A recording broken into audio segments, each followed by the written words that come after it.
Architect Rem Koolhaas is here. The distinguished architectural critic of the New York Times, Herbert Mouchon, has called him, quote, perhaps the most influential architect of his generation. Frank Gehry says he is capable of challenging everything. He's one of the great thinkers of our time. Not only a designer, he is equally known for his writing. In fact, he got his attention first because of his publications such as Delirious New York and Small, Medium, Large, Extra Large. They have changed the way young architects approach design. His latest projects include 2 branches of the Guggenheim Museum in Las Vegas, also a Prada flagship store here in New York. He's also recently co-written 2 books in conjunction with his Harvard University's, quote, Project on the City. They are a great leap forward about China and the Harvard Design School Guide to Shopping. More about those as we continue our conversation here with Rem Koolhaas. It's good to have him back at this table. Welcome back. Lots have happened to you since you were here before. I think it was the, when was it? Was the publication I think it's in 95, 96. Yeah, 95, 96. There has been a Pritzker Prize that came about in the year 2000. At the time, even though you had built some things, you were primarily known as a writer. Fair to say? It's fair. I think maybe not as a writer, but as somebody who made projects. And many of the projects we made have not been built, but I think it's really the combination of projects and writing. Are architects influential?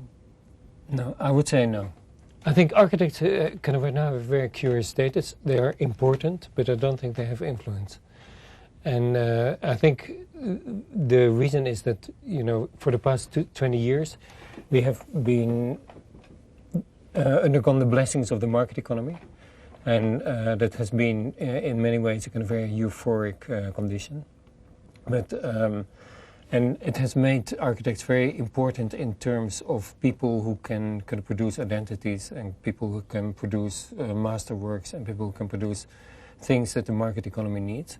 But I think the market economy has also kind of eroded slowly but surely the kind of really important things architects could do, like tell a person how a city would work or organize the way in which a railway system would work, or basically, so I think that we were important, but I think through the market economy, simply because the public sphere has shrunken, our importance has also shrunken with it. Can that circumstance change? I don't know whether it's necessarily a bad thing, because I think when we were influential, you know, we made many mistakes and we did many dangerous and many stupid things. And on one hand, on the other hand, I think the market economy, you know, as it is currently operating, will probably also eventually change, because I don't think it will be a permanent situation. Leading to what? I don't know what it's leading to, but I think that basically, you know, what we have been working on most in the past 5 years is to imagine how our architecture could recapture initiative, not so much influence, but more initiative. One of the reasons why I think I fundamentally doubt that architects have influence is that, for instance, it takes 4 years for an architect to do the least building. I mean, 4 years from beginning to end. And as you know, there are kind of very few operations or enterprises or ambitions right now that have a consensus that lasts more than 4 years. Yeah. Either the politics change, the money changes, or the... So, to be operating in our current system, architecture is an unbelievably slow and implausible mechanism. Because our current system needs immediate responses, immediate reactions, immediate reflexes, and immediate analysis. Okay, but let me stay with the question I asked, which is, if the market economy is no longer going to be the economic model, what is it going to be? I think my instinct, and it's not more than an instinct, is that it is likely that there will be a kind of shift back to some kind of public body and public presence, and that the dominance of the market in terms of most decisions is going to shift slightly back to a situation where there's a kind of combination of public and private. Yeah, that's what I'm saying, a public-private kind of thing. Yeah. I mean, do you see that reflected in any particular place today? Well, you more Europe than the United States, more... Not necessarily. You can see it even in America, where since September 11, there have been kind of a huge amount of kind of undoing of deregulation, and kind of where certain responsibilities that were simply abandoned have been kind of taken back by the state. And you see the same phenomenon, of course, in Europe as well. You also see, and this has been said often, that in a circumstance, an emergency, in a tragedy, when there is the need for a stabilizing, unifying, rallying point, government was the best place for that to happen. And government is reflected in civil servants and policemen and firemen and a whole lot of other people, which brought back a kind of respect. Yeah, well, I think that it's of course totally premature to believe that kind of September 11 kind of will change Euphoria. the course of American history, because. But nevertheless, I think it has been an important demonstration that certain things, let's say, could not be settled by the market. Okay. So. You staying with September 11 for a second. You were somewhere getting off a plane in the Midwest or somewhere, weren't you? Yeah, it's amazing. You know, I was in the air basically when it happened, and then kind of as soon as I landed in Chicago, it became clear, or actually it was the moment I think some of it happened, and so it became clear that something terrible was happening. And we had a meeting, and very disconcertingly the meeting took place, but it was of course a crazy situation. And after being marooned in Chicago for a day, I drove back to New York, not knowing it was 15 hours. And I arrived, I don't know what day it was, I guess the 13th at 3 o'clock in the morning. And came from New Jersey, and you know there's a bridge, and there was nothing sticking over the bridge anymore except a huge plume, and it was thunder and lightning, so the plume would kind of be illuminated or not. It is said, I think, that you were redesigning the L.A. County Museum of Art or something. What was it? Yeah, LACMA, L.A. County. Yeah. And that you, because of September 11th, you reapproached that and put a... Basically, we were we took part in a competition for LACMA in Los Angeles, a very great museum, because it's one of the few encyclopedic museums on the West Coast. In fact, the only one. So it has collections, all kinds of collections, Eastern, European, American. So it's going to be. And the date of presentation was the 12th, so that was cancelled, and then we had 2 more months before we could present again. And in those 2 months, I had an intuition on the one hand that we should modify our project, because not only because we had more time, but some kind of instinct that America was changing and that we had a different opportunity. So we made an important part of it, the roof, into something more beautiful and more embracing than it was before. Softer. Yeah, softer. In the beginning, I thought our project was tough, and it's still tough, but we added this further element, and it was basically a gesture to a new America. And is that a singular exception, you think, or is that something that has taken hold in your own mind? Well, what is interesting is that we won that competition because the way the brief was organized and what the program kind of suggested is that we should make one building that connected 2 groups of other buildings.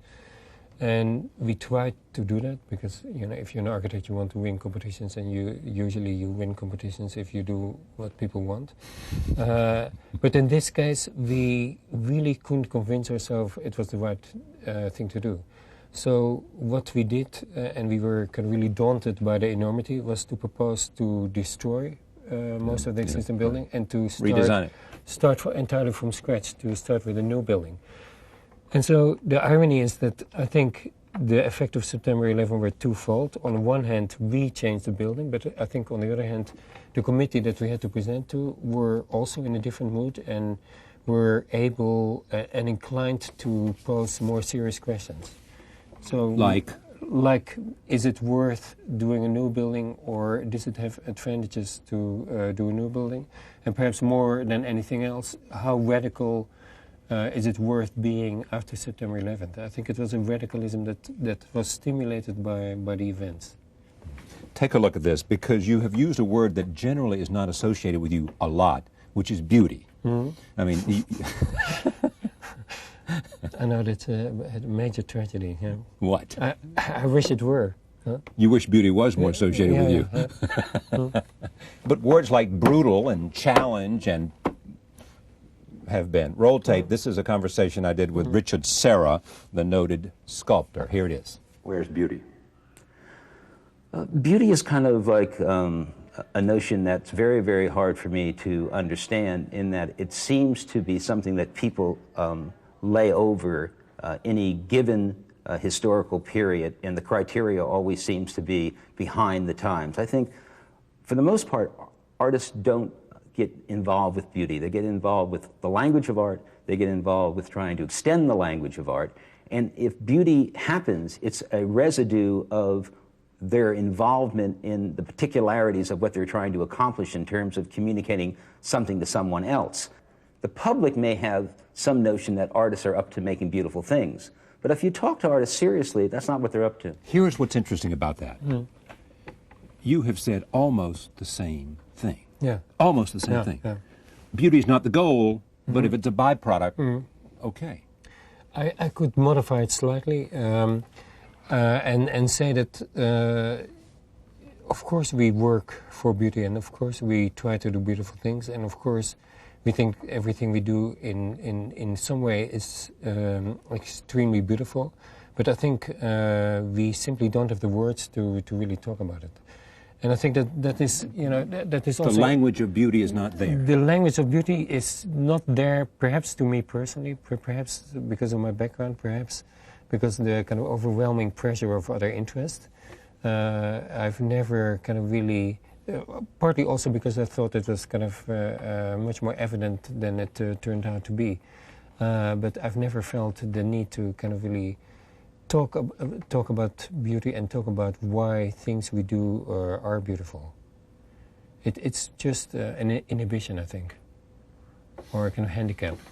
But I think that, every architect's career is also a series of technical decisions and strategies. And of course, if you, and perhaps that is also kind of part of the market economy, basically each of us has to has to perform in a certain way. And what is interesting is that the certain way you can perform is partly dictated by the public and partly dictated by your own kind of interest. So it's a kind of continuous struggle or dialectic between what you can do, what you actually do, and what you're assumed to do. Okay. Let me stay with that idea, because and I don't know whether this can be said to be an overall modus operandi of you or not. Seattle Public Library, they want you to design a library. So you take it on your own to understand the function of a library, A, and B, you go, and 10 of your colleagues, you go to, you and others of your colleagues, go to a lot of public libraries, a lot of libraries, and you try to check out a book. In your case, one of your own books, small, medium, large, extra large, right? And you want to see what that does, because you're trying to understand what? Answer that. Yeah, I think that because maybe it's important to know and kind of to introduce this kind of thing of being a writer or an architect. I'm not, I wasn't first an architect, so I don't have a kind of compulsive necessity to produce architecture. And I need to convince myself also, I mean, and that's perhaps the kind of real difficulty, I need to convince myself of the usefulness of kind of certain constructions. And so, for that reason, it is incredibly important to get a sense of what the program and what the kind of specific purpose of something is. Also because in the past 10 years, our culture in almost every sense has completely transformed itself. An airport is no longer an airport, a library is no longer a library, shopping mall is no longer a mall.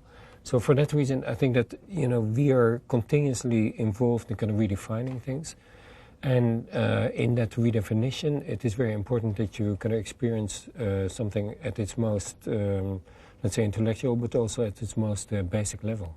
All right, well, so take me to Seattle then. What are you about there? Because you also want to make sure that you get at this idea of function before they being the person who's going to employ you. I don't want to say patron, but perhaps it's patron. In that case, it was a librarian and a library board. Yeah. It is a municipal library, so that was an So important. you wanted to get at some idea of what might be possible before they had settled on. Exactly, and what was very important, it was not only 10 colleagues, it was the board, the librarian, and ourselves.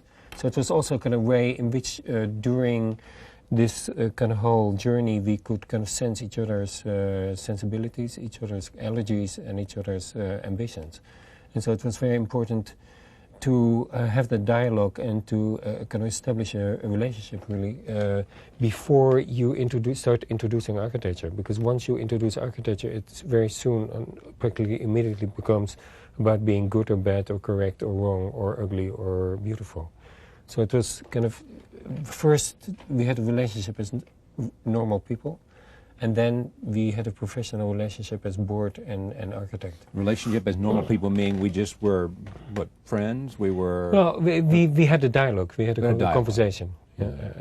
The other thing in Seattle that made it particularly important was that Seattle is, of course, not a city like all other cities. It's a city on the West Coast, which implies already a kind of sensibility. But then it was the city of Microsoft and the city of an incredible explosion of ingenuity and intelligence and an incredible technological know-how, which was at that point actually transforming not only the world, but also apparently threatening the kind of information system that the book represents. In other words, you could kind of sense that Seattle wanted to do a library at the moment that Seattle culture was kind of working on the definitive suspension of the necessity for a library. And so it was kind of really a negotiation also, with some, let's say, players in the kind of Seattle area to try to find a legitimacy for the library in spite of this other technology, and if possible to redefine the legitimacy with the support of the new technologies. Take me to two other projects. One is the Guggenheim in Las Vegas. Just what was in your mind when you engaged? What was it about for you? Basically, what interested me in the Guggenheim was Tom Cranz and the campaign that Tom Cranz has sustained in terms of modernizing the concept of the museum.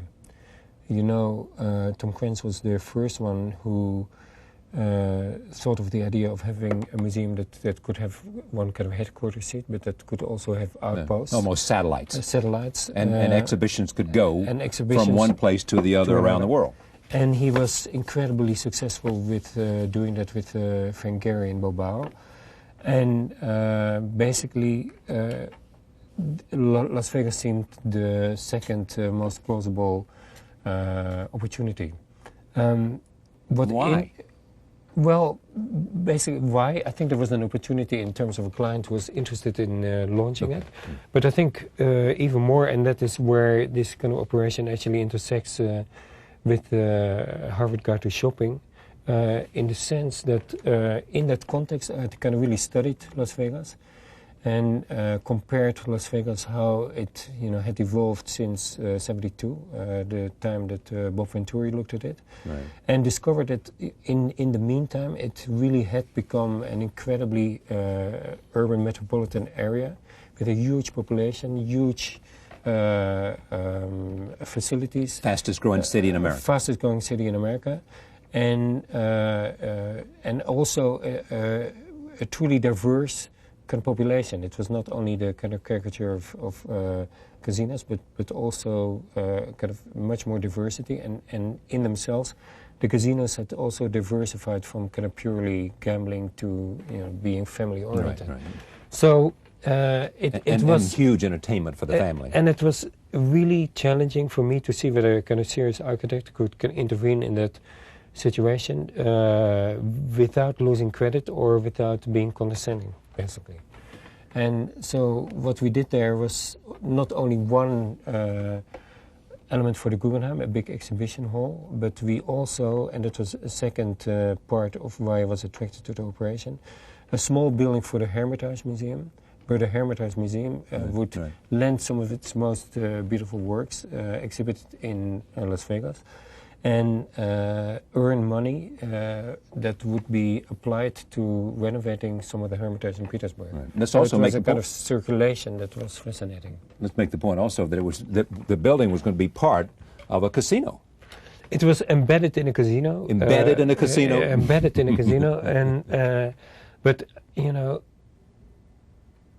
you could also say that the logical outcome, if you extrapolate current situation and current trends and the way architecture is evolving, it's maybe slightly too strong to say that ultimately everything will be embedded in a casino. But I think you see a kind of more and more overwhelming association between apparently separate entities that are all kind of joined or at various places and that form a kind of continuous programmatic continuum, I think. Let me then go to Prada. All right. Tell me about that. You've already completed the first one to lots of attention. Yeah. How did you approach that, and what was it that was interesting to you about designing a store? It was really Prada came to us. Prada is led by a couple, Patrizio Bertelli and Miuccia Prada, and they came one day almost unannounced to our office and sat down. This is in Rotterdam, or where is it? Yeah, in Rotterdam, in kind of highly unglamorous kind of place. And its lack of glamour is actually its kind of incredible attraction. But basically, they sat down and said, we have a series of kind of wonderful sites and properties. We want to do something with them, but we don't want to repeat ourselves. And so we want to see whether you are able to change the concept of our shopping. Okay, let me just stay with you for a second. Was there interest in creating a place that would be so attractive in itself that people would want to come there, and once they were there, they might buy something? Or did they want to make some other kind of statement that they were associated with? I think at that point it was just to reinvent, they wanted to reinvent shopping.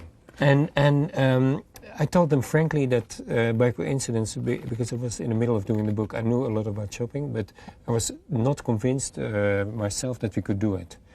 And so I asked a kind of grace period of 3 months where I would investigate what they could do and kind of propose to them what they could do. And if they were convinced, but equally importantly, if we were convinced, we would do it. And so then we saw certain possibilities, and perhaps the critical difference with other kind of shopping is that, and that was also a term that came from Bertelli, they wanted shopping that would not be the same all the time, but that was variable, that could change, and that had a kind of, not a single stable identity, but that could change quickly over time. They were heightening the experience of shopping. Heightening the experience, but also enriching the experience of shopping, and at some points even kind of completely overwhelming the experience of shopping. So because that was, when we looked, for instance, at Soho, which was where the first store had to go, we saw that kind of Soho from industrial kind of area to a cultural area to a commercial area, that was kind of like had happened in almost within 20, 30 years, and that the whole of Soho is now kind of patchwork of commercialism, and that one of the interesting things that they were willing to entertain was that you could introduce in that an element that was sometimes shopping, but not always shopping. That could sometimes be public, and that could sometimes be a totally different thing than purely commercial. And so our interest in the larger sense was that since the market economy, the city has become more and more dominated by private initiative. And so it became very interesting to conceptualize how the public could return inside the private. So it was an operation that also had a kind of political dimension, and that political dimension was an important part, I think, to Bertelli and Prada. So what do you like about it now that you've completed it to generally enthusiasm? Well, I like the way. Well, first of all, I should say maybe shamelessly that I think it is beautiful. I think also it is different. I like the way in which information in terms of a series of new technologies is used for both emphasizing the efficiency of the store, but also injecting completely parallel and sometimes opposite worlds in it, so that it's not only kind of focused on merchandise or focused on selling, but you also have a kind of sense of a larger world.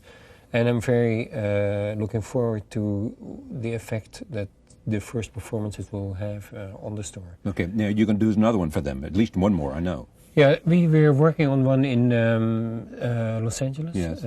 And there will be one in San Francisco as well. And my Swiss colleagues at are doing one in Tokyo. And they'll all be dramatically different? They won't be the same? They will all be dramatically different because that was in a way what they wanted. Exactly. All right. Now, so let me come to shopping because I didn't want to come to cities, but shopping first.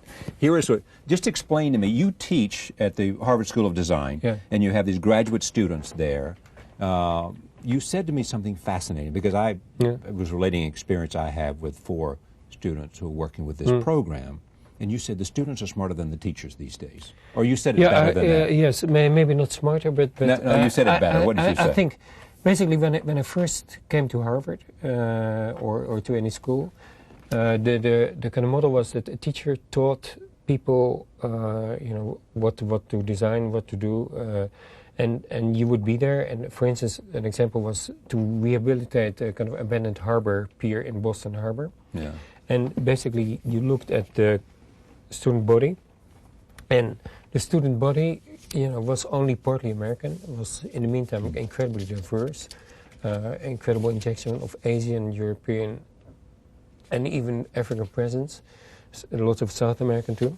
And so you realize that the relevance of abandoned harbor piers is very limited, and that there are kind of certain areas of the world where piers are not abandoned, and other areas where there are no harbors, and areas where there, etc., etc. So it made me aware that this kind of model of teaching from the center to the periphery in a way doesn't necessarily work anymore, and that if you could mobilize the intelligence of those kind of experiences, you could suddenly perform an entirely different work, and which was to create further intelligence about things we don't know anything about. So I think that the radical, and sorry to use the word against, the radical thing about the project, I think, is that it's not based on knowledge, and presumably my knowledge, and then to be distributed or diluted with the students, but it starts with ignorance, and absolute ignorance, and we only look at things we're ignorant about. And then we try to create, in the space of a year, knowledge about that kind of particular thing. Okay, so let me just take 3 things you're looking at, just 3, and many more. I'm going to go to shopping, okay? Here's what you said. The best metaphor of shopping is that of a dying animal, a dying elephant that in its death struggle becomes completely wild and uncontrollable. Well, the most well-meaning brains in our profession have contributed to this final terminal condition. I'm shocked at my own kind of rhetoric, but shocked at your own rhetoric. Yes. Let me kind of rephrase it slightly. one thing that was interesting in how we started was that shopping had not been a kind of formal subject in kind of any of the Ivy League schools for the past 5 years. So there was, to begin with, a kind of paradoxical situation that the building program that is the most common and that in terms of kind of square footage is by far the dominant one in the worldwide, right. Was not officially studied kind of in Ivy League circumstances. And I think what it really shows is that the world of that kind of cross commercialism, except certain rare exceptions, was basically below the radar of architecture, or to put it slightly less generously, kind of simply beyond the pale. Architecture did not want to deal with it. So that is why we felt we had to kind of record shopping, try to understand shopping, and kind of study what the consequences of these enormous quantity of shopping were, not only on our life, but also on the city. And what you see is that shopping started, of course, in a kind of very simple way. It started presumably with a market, then there were stores, then there were shopping streets, then there were arcades, then there were department stores. But in each of those, shopping in itself was pure. But what we have seen in the past 20 years is that shopping has begun to connect itself to almost every activity known to man. Museums have shopping and are depending on shopping. Churches have shopping, are dependent on shopping. Universities have shopping and are dependent on shopping and marketing. And perhaps more fundamentally, airports that used to be kind of very strict machineries to get you from A to B have become kind of labyrinth of shopping. So that basically all activities known to men are now deeply infiltrated and dependent on shopping. On the other hand, shopping, to survive in its current quantity, depends on those activities, so, and on those hybrids. So we have a kind of incredibly hybrid condition, I think ultimately stimulated by the market economy, where in the end, the shopping has become our most kind of reliable and if not our only kind of emblem of what is urban, or only symbol of what is urban. And I think at that point a kind of really enormous change has taken place, where the city used to be public and free. The city is now private and you have to pay for it. And I think that new condition is really the subject of the book. There is nothing to me more challenging than how, and this has to do with globalization, it has to do with what you write, it has to do with some of your own interest. Nothing more challenging than what happens to cities and how we look at cities. And in this hour, I don't have time to do that. So what I would like to do is say, take note of shopping and take note of Harvard's, this shopping, which is the Black Book, and the Red Book, which is the Great Leap Forward, and invite you to come back and let's take a look at cities and how you see them and where they're going, and what their future is. Okay, I'd love to do that. Yeah. Thank you. Rem Koolhaas, these two books are just being published. He's gotten lots of attention for Prada. He won a Pulitzer Prize, the highest thing that the world of architecture can bestow on an architect. And I look forward to part 2 of our conversation when we talk about the future of cities. Thank you for joining us. We'll see you next time. On one hand, on the other hand, I think the market economy, as it is currently operating, will probably also eventually change, because I don't think it will be a permanent situation. Leading to what? I don't know what it's leading to, but I think that basically, what we have been working on most in the past 5 years is to imagine how our architecture could recapture initiative, not so much influence, but more initiative. One of the reasons why I think I fundamentally doubt that architects have influence is that, for instance, it takes 4 years for an architect to do the least building. I mean, 4 years from beginning to end. And as you know, there are kind of very few operations or enterprises or ambitions right now that have a consensus that lasts more than 4 years. Yeah. Either the politics change, the money changes, or the... So to be operating in our current system, architecture is an unbelievably slow and implausible mechanism. Because our current system needs immediate responses, immediate reactions, immediate reflexes, and immediate analysis. Okay, but let me stay with the question I asked, which is if the market economy is no longer going to be the economic model, what is it going to be? I think my instinct, and it's not more than an instinct, is that it is likely that there will be a kind of shift back to some kind of public body and public presence, and that the dominance of the market in terms of most decisions is going to shift slightly back to a situation where there's a kind of combination of public and private. Yeah, that's what I'm saying, a public-private kind of thing. Yeah. I mean, do you see that reflected in any particular place today? Well, you more Europe than the United States? More not necessarily. You can see it even in America, where since September 11 there have been kind of a huge amount of kind of undo. It's good to have him back at this table. Welcome back. Lots have happened to you since you were here before. I think it was the, when was it? Was the publication I think it's in 95, 96. Yeah, 95, 96. There has been a Pritzker Prize that came about in the year 2000. At the time, even though you had built some things, you were primarily known as a writer. Fair to say? It's fair. I think maybe not as a writer, but as somebody who made projects. And many of the projects we made have not been built, but I think it's really the combination of projects and writing. Are architects influential? No, I would say no. I think architects kind of right now have a very curious status. They are important, but I don't think they have influence. And I think the reason is that, you know, for the past 20 years, we have been undergone the blessings of the market economy, and that has been in many ways a kind of very youthful.